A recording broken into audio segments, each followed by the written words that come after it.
سورہ سبا کا آغاز ہے۔ سورہ سبا مکی صورت ہے۔ ہجرت سے پہلے اس سورہ مبارکہ کا نزول ہوا۔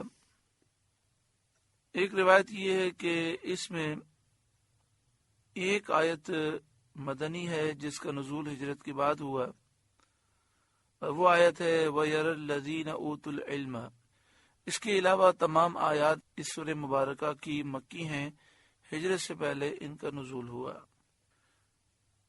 اس سورہ مبارکہ میں 6 رکوع، 54 آیتیں، 54 آیات اور 833 کلمات، 1512 حروف ہیں۔ قرآن پاک کی ترتیب کے اعتبار سے اس کا نمبر 34 ہے، 34، اور قرآن پاک کے نازل ہونے کے اعتبار سے اس کا نمبر 58، 58 ہے۔ بسم اللہ الرحمن الرحیم، اللہ کے نام سے شروع جو نہایت مہربان رحم والا۔ الحمدللہ الذی لہ ما فی السماوات و ما فی الارض۔ سب خوبیاں اللہ ہی کے لیے ہیں کہ اسی کا مال ہے جو کچھ آسمانوں میں ہے اور جو کچھ زمین میں ہے، یعنی ہر چیز کا مالک، خالق، حاکم اللہ تعالی ہے، اور ہر نعمت اسی کی طرف سے ہے، تو وہی حمد و ثنا کا مستحق ہے، اسی کی تعریف کی جائے، اسی کی ثنا بیان کی جائے۔ وَلَهُ الْحَمْدُ فِي الْآخِرَةِ، اور آخرت میں اسی کی تعریف ہے، اسی کی حمد ہے۔ یعنی جیسا دنیا میں حمد کا مستحق اللہ تعالی ہے، ویسا ہی آخرت میں بھی حمد کا مستحق وہی ہے، کیونکہ دونوں جہاں اللہ ہی کی نعمتوں سے بھرے ہوئے ہیں۔ دنیا میں تو بندوں پر اس کی حمد و ثنا واجب ہے، بندوں پر ضروری ہے کہ وہ اللہ کی حمد و ثنا کریں، فرمانبرداری کریں، عبادت کریں، کیونکہ یہ دنیا دار التکلیف ہے، دار العمل ہے، دار الامتحان ہے، اور آخرت میں اہل جنت نعمتوں کے سرور اور راحتوں کی خوشی میں اللہ کی حمد کریں گے۔ احادیث طیبہ سے بات ثابت ہے کہ جنتی جنت میں اس طرح اللہ کا ذکر اور اللہ کی تسبیح کریں گے جیسے ہم سانس لیتے ہیں۔ جس طرح ہمیں سانس لینے میں کوئی دقت نہیں ہوتی، اس طرح بغیر مشقت کے جنتیوں کی زبان پر اللہ کا ذکر، اللہ کی یاد اور اللہ کی تسبیح جاری ہوگی۔ وَهُوَ الْحَكِيمُ الْخَبِيرُ، اور وہی ہے حکمت والا خبردار۔ يَعْلَمُ مَا يَلِجُ فِي الْأَرْضِ، جانتا ہے جو کچھ زمین میں جاتا ہے، یعنی زمین کے اندر جو چیز داخل ہوتی ہے اللہ جانتا ہے، جیسے بارش کا پانی زمین میں داخل ہوتا ہے، زمین میں مردے داخل ہوتے ہیں، جو لوگ زمین کے اندر خزانے رکھتے ہیں، اللہ تعالی ہر ایک کو جانتا ہے۔ وما یخرج منہا، اور جو زمین سے نکلتا ہے، جیسا کہ پھول، پھل کے پودے، بیل، درخت، سبزہ، پانی کے چشمے، معدنیات، کانے، اور میدان محشر میں جب مردے زمین سے نکلیں گے، اللہ تعالیٰ سب کو جانتا ہے۔ وما ينزل من السماء، اور جو آسمان سے اترتا ہے، جیسا کہ بارش آسمان سے اترتی ہے، اللہ جانتا ہے، برف، اولے اور طرح طرح کی برکتیں اور فرشتے آسمان سے اترتے ہیں، سب کو اللہ جانتا ہے۔ وما يعرج فيها، اور جو اس میں چڑھتا ہے اللہ اسے جانتا ہے، جیسے فرشتے آسمانوں میں چڑھتے ہیں، دعائیں اوپر جاتی ہیں، بندوں کے اعمال اوپر جاتے ہیں، سب اللہ جانتا ہے۔ وَهُوَ الرَّحِيمُ الْغَفُورُ، وہی ہے مہربان بخشنے والا۔ وَقَالَ الَّذِينَ كَفَرُوا، اور کافر بولے، لَا تَأْتِينَ السَّاعَةُ، ہم پر قیامت نہ آئے گی، یعنی انہوں نے قیامت کے آنے کا انکار کیا۔ قل اے محبوب آپ فرمائیے، بلا کیوں نہیں، وربی میرے رب کی قسم، لتأتینکم بے شک ضرور تم پر قیامت آئے گی، عالم الغیب غیب جاننے والا، یعنی میرا رب غیب کا جاننے والا ہے، اس سے کوئی چیز مخفی نہیں، پوشیدہ نہیں۔ تو قیامت کا آنا اور اس کے قائم ہونے کا وقت بھی اللہ کے علم میں ہے۔ لا يعزب عنه مثقال ذرة في السماوات ولا في الارض، اس سے غائب نہیں ذرہ بھر کوئی چیز آسمانوں میں اور نہ زمین میں، ولا اصغر من ذلك ولا اکبر الا فی کتاب مبین، اور نہ اس سے چھوٹی اور نہ بڑی مگر ایک صاف بتانے والی کتاب میں ہے۔ یعنی لوح محفوظ میں یہ ساری چیزیں لکھی ہیں۔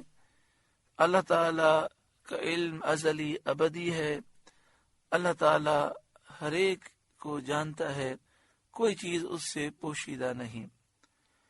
لیجزی الذین آمنوا وعملوا الصالحات، تاکہ صلہ دے انہیں جو ایمان لائے اور اچھے کام کیے۔ اولئک لہم مغفرۃ ورزق کریم، یہ ہیں جن کے لیے بخشش ہے اور عزت کی روزی ہے۔ عزت کی روزی سے مراد وہ نعمتیں ہیں جو اللہ تعالی نے جنت میں ان کے لیے تیار فرمائی ہیں۔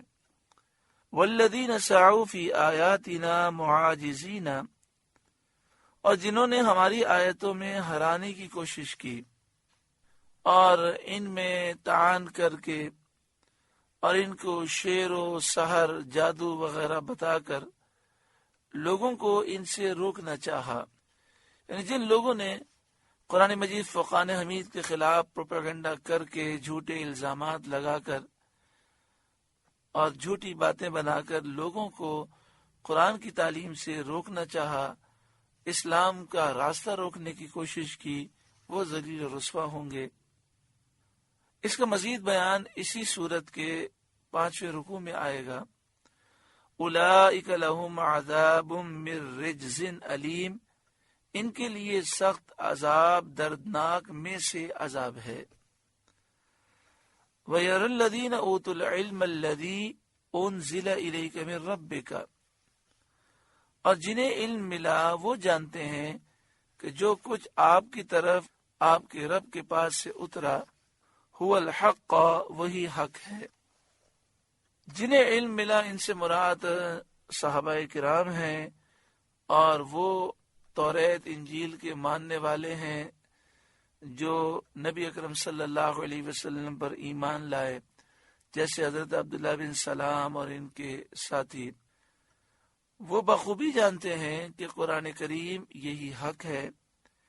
وَيَهْدِي إِلَى صِرَاطِ الْعَزِيزِ الْحَمِيدِ، اور عزت والے سب خوبیوں سراہے کی راہ بتاتا ہے، یعنی یہ قرآن کریم اللہ کا راستہ بتاتا ہے۔ مومنین اس بات کو جانتے ہیں۔ وَقَالَ الَّذِينَ كَفَرُوا، اور کافر بولے، یعنی کافروں نے آپس میں متعجب ہو کر کہا، تعجب سے کہا، هَلْ نَدُلُّكُمْ عَلَى رَجُلٍ، کیا ہم تمہیں ایسا مرد بتا دیں، یعنی سید عالم محمد مصطفیٰ صلی اللہ علیہ وسلم، يُنَبِّئُكُمْ اِذَا مُزِّقْتُمْ كُلَّ مُمَزَّقٍ، جو تمہیں خبر دیتا ہے کہ جب تم پرزے ہو کر بالکل ریزہ ریزہ ہو جاؤ گے، اِنَّكُمْ لَفِي خَلْقٍ جَدِيدٍ، تو پھر تمہیں نیا بننا ہے۔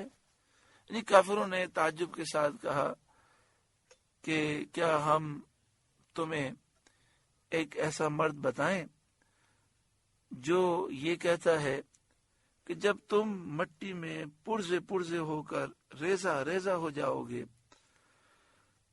پھر تم دوبارہ پیدا ہوگے۔ افترا علی اللہ کذبا ام بہ جنہ، کیا اللہ پر اس نے جھوٹ باندھا یا اسے جنون ہے۔ جو ایسی عجیب و غریب باتیں کہتا ہے، اللہ تعالیٰ نے کفار کے اس مقولے کا رد فرمایا کہ یہ دونوں باتیں نہیں ہیں۔ نہ تو نبی کریم صلی اللہ علیہ وسلم نے اللہ پر جھوٹ باندھا اور نہ ہی آپ کو جنون ہے۔ حضور سید عالم صلی اللہ علیہ وآلہ وسلم ان دونوں باتوں سے مبرہ ہیں۔ بل الذین لا یؤمنون بالآخرۃ فی العذاب والضلال البعید، بلکہ وہ جو آخرت پر ایمان نہیں لاتے عذاب اور دور کی گمراہی میں ہیں۔ یعنی کافر جو آخرت پر ایمان نہیں لاتے، مرنے کے بعد اٹھنے اور حساب ہونے کا وہ انکار کرنے والے ہیں، وہ عذاب میں مبتلا ہوں گے اور دور کی گمراہی میں مبتلا ہیں۔ افلم یروا الی ما بین ایدیہم وما خلفہم من السماء والارض، تو کیا انہوں نے نہ دیکھا جو ان کے آگے اور پیچھے ہے آسمان و زمین؟ یعنی کیا وہ اندھے ہیں کہ انہوں نے آسمان و زمین کی طرف نظر ہی نہیں ڈالی اور اپنے آگے پیچھے دیکھا ہی نہیں؟ جو انہیں معلوم ہوتا کہ وہ ہر طرف سے احاطے میں ہیں، گھیرے ہوئے ہیں، اور زمین و آسمان کے اقطار سے، دائرے سے باہر نہیں جا سکتے، اللہ رب العالمین کی سلطنت سے باہر نہیں نکل سکتے، انہیں بھاگنے کی کوئی جگہ نہیں ہے۔ انہوں نے آیات الہیہ اور رسول کریم صلی اللہ علیہ وآلہ وسلم کی تکذیب اور انکار کے دہشت ناک جرم کا ارتکاب کرتے ہوئے خوف نہ کھایا، انہیں ڈر نہ لگا کہ انہوں نے اللہ کی آیتوں کا انکار کیا، رسول کریم صلی اللہ علیہ وآلہ وسلم کو جھٹلا دیا۔ اتنا دہشت انگیز خطرناک انہوں نے جرم کیا، لیکن یہ جرم ارتکاب کرتے ہوئے انہوں نے خوف نہ کھایا اور اپنی اس حالت کا خیال کر کے نہ ڈرے۔ ان نشأ نخسف بہم الارض، ہم چاہیں تو انہیں زمین میں دھسا دیں، ان کی تکذیب اور انکار کی سزا میں، یعنی جو انہوں نے انکار کیا، انہوں نے جھٹلایا، اس کی سزا میں جس طرح قارون کو دھسا دیا گیا، انہیں بھی ہم چاہیں تو دھسا دیں۔ کیا یہ ڈرتے نہیں ہیں؟ او نسقط علیہم کسفا من السماء، یا ان پر آسمان کا کوئی ٹکڑا گرا دیں۔ ان فی ذلک لآیۃ لکل عبد منیب، بے شک اس میں نشانی ہے ہر رجوع لانے والے بندے کے لیے۔ یعنی اس نظر و فکر میں، اس سوچ میں اور اس غور و فکر میں نشانی ہے۔ جو ان باتوں پر غور کرے گا اس کے دل کی دنیا بدل جائے گی۔ ہر رجوع لانے والے رب کی بارگاہ میں جھکنے والے کے لیے نشانیاں ہیں۔ یہ نشانیاں دلالت کرتی ہیں کہ اللہ تعالی موت کے بعد دوبارہ اٹھانے پر قادر ہے، اور جو کافر ہیں ان کو عذاب دینے پر قادر ہے۔ رب العالمین ہر شے پر قادر ہے۔ سورہ سبا کا پہلا رکوع مکمل ہوا۔ اللہ رب العالمین اس رکوع کے نور سے ہمارے قلوب کو روشن منور فرمائے۔